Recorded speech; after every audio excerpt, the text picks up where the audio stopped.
Latest on transfer news. Amathema amaningi ayathenga, yabe yakhe team iyathenga na. So ngizoqala nje ngeindaba ngeteam eyawina iBetway Premiership last season okuyi-Orlando Pirates. Orlando Pirates ke namhlanje yenze enye i-signing yo-goalkeeper. Sengakhuluma kabafethu ngoDublin Bloom oqhamuka le New Zealand kwelika De Jong. Umjida ke ubedlalela iSteelers namhlanje ke usayinile as the new goalkeeper we-Orlando Pirates. So umbona nje umjida ke announce yona Orlando Pirates. Orlando Pirates futhi ke kungenzeka ingam-announce kodwa ke namhlanje ubesayina i-contract yakhe as the new goalkeeper ye-Orlando Pirates. Ureplace yena ke bafethu uButhelezi lo sedlalela eSkokhuna United njengamanje. Le top kwemjida njoba nje eya ku-Orlando Pirates uzofike ayithole igame time abangisane kanye noSipho Chain as the number 1 goalkeepers by Orlando Pirates. Mfisela nje inhlanhla kuyikona ukuthi ke angwabonanga ama games akhe amaningi kweSteelers, but ke we hope to see ukuthi ke umjida uzoyithola yini game time kuyona iOrlando Pirates because yambona uSipho Chain wenza kahle kakhulu kwezimnyama. Kwezezindaba eziphumile bafethu iMamelodi Sundowns have reached a club to club agreement with the club yale Denmark okuyi-FC Copenhagen. Nyayazi ke bafethu le club le seke yadlalelwa abadlali abaningi abaqhamuka khona la eSouth Africa. Umjida ke usezoyishiya nje iMamelodi Sundowns, uyishiya nje with inani elingango 28 million rands. iMamelodi Sundowns ivumile ukuthi ke imdayise ngo 1.5 million euros masuyiconverta leyo mali leyo i28 million rands. Mfisela inhlanhla ke bafethu ke uThapelo Maseko. Yabona into engiyithanda ngani na, into engiyithanda ngeWorld Cup, wenza kahle iWorld Cup amathema amaningi ako Europe ayakwazi ke akubone maseke yakusayina. Abayaziyo le club le iyayidlala ko Champions League, iyayidlala ko Europa, iyayidlala futhi ke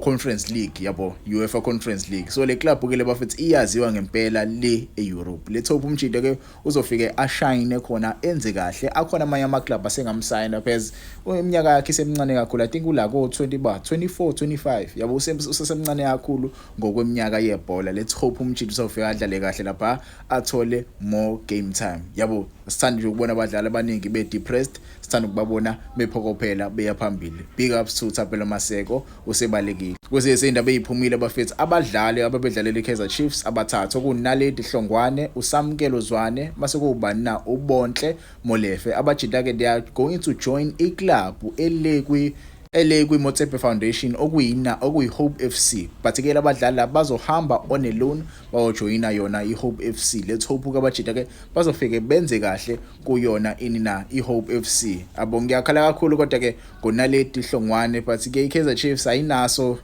space sakhe lapha la ku first team. Yabona ledi Hlongwane is a very very good striker. It's a pity ukuthi ke umjida angiyazi ayithole game time kwi-first 11 because bakhona oWandile Duba, bakhona bafethu i-striker eyikhona enjengoFavio Silva. So ukumbeka ke umshida lapha kwi-first team engayitholi game time kuzomenza ke alahlekelwe ithemba lokuthi ke usengadlala kwiBetway Premiership. So ukumlona kuyona iHope FC le top uzofike alithole game time nakhona afike ke adlale kahle, maybe kumathema akhona la kwiBetway Premiership azama ukuthi ke amthenge umjida yabo. EkaSamkelo Zwane nayo i-bitter sweet yaSamkelo Zwane because you know the player uyalazi ibhola. It's just that angazi ukuthi ke kuyaloko konakala kuyena umjida yabo. Mhlambe ke ilento ukuthi ke akamaki angazi ngempela kaSamkelo Zwane. Ungangitshela wona kuma comments, what is your take regarding i-career yakho Samkelo Zwane? He was one of those players I used to think umjida ke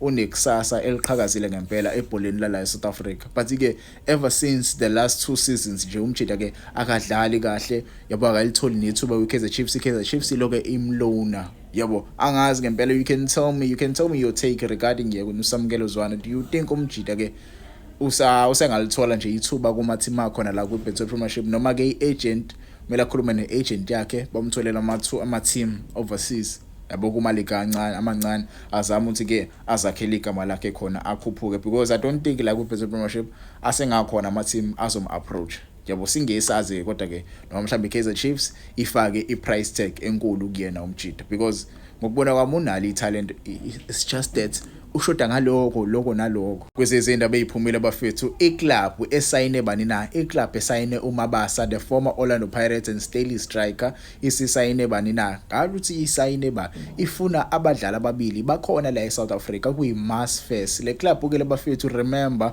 ucoach obecoacha khona la kwiBetway Premiership okuba na kuCijimpi obecoacha AmaZulu, waya kule club le wayiwinela ileague la season. Nje wayiwinela ileague kwi-Pro Botola Pro, le club le league yaseMorocco. Le league ke le club njalo le isiqualifyele for iChampions League, so they are signing each and every player ontswempu okhona ukuze ke bazokwazi ke badlale kahle kuyona iChampions League. So right now they want to sign ubani now Thembi Nkosi-Lorch. uThembi Nkosi-Lorch ke bafethu currently ubedlalele Al Ittihad le wakhona ucoach Rulani Mkwena. Bafuna yena uThembi Nkosi-Lorch, baphinde bazofuna bani na? Bazofuna umdlali weStelis. Stelis nayo ke le club le bafethu ke isivumile ukuthi ke imdayise kuba na ku Devin Titus. I recently spoke about Devin Titus, ngasho ukuthi ke umjida ngempela manje usemele ukuthi ke ahambe ku Stelis, usemdala kakhulu ukuthi ke angahlala ku Stelis. Naye ke sifika le club le ebizwa ngeMass First isizomsayina kusona iStelis. Yabo le club le ngempela ibophele ngempela nje kamanje Mabasa as a striker, masukuthi ke ibe nama South Africans awu2 futhi azongena ukuThembi Nkosi-Lorch beno Devin Titus. What I like about these two players, Thembi Nkosi-Lorch and Mabasa, came a long way go on the Pirates, same as Devin Titus and Mabasa. They were playing together kuyona iStelis. So I think they accommodated these players bayawuthi ke uMabasa udinga abadlala sekadlala nabo ngaphambilini, so kuzoba i-chemistry right kakhulu for the striker. Le top budget about 2 bazokwazi ke ba provide i-service kusona i-striker. Le team le ibophele ngabadlali bala eSouth Africa, which is something that I like. Yabo, South African players and South African coaches are getting exposed in this African continent. Yabo, bathola ithuba lokuthi ke bayodlala kuma countries ahlukahlukene la eAfrica, which is something I really like. Let's hope bajita bazokwazi ke badlale kahle lapha kwiBotola Pro, izothola ama South Africans amashasha. Kwezezindaba eziphumile bafethu, iclub yakwiMotsepe Foundation Cape Town City have secured the signing kabani na ka Abednego Mosegatla, angikwazi ukupronounce igama lakhe, but ke umjida ke useyodlalela yona eCape Town City. Kwezezindaba eziphumile bafethu, SABC usushaya ideal with Canal Plus, yasho ukuthi ke kunesablayi ezingi ke abayitholile ukuthi ke ama games bawakwazi ke bawaveze kuyona SABC kule weekend le. Yabo, ama games ke asezoqala ukuthi ke adlale, siwabona ama games ayo iPSL. Njwanazi ke bafethu ke uCanal Plus iwona ophethe ama rights amaningi ukuthi ke sibuke ibhola la eSouth Africa okuyiSuper Sport. So ama games ke bafethu uma obukhala kakhulu sizokwazi ke ulibone ku SABC. Game yeKaizer Chiefs versus iMamelodi Sundowns uzoyibona nje live bukhoma kuwona uSABC 1 if ngingaphosisi. Kodwa ke if izinto ihamba ngendlela, ibhola uzokwazi ke ulibone kulona lempela sonto le.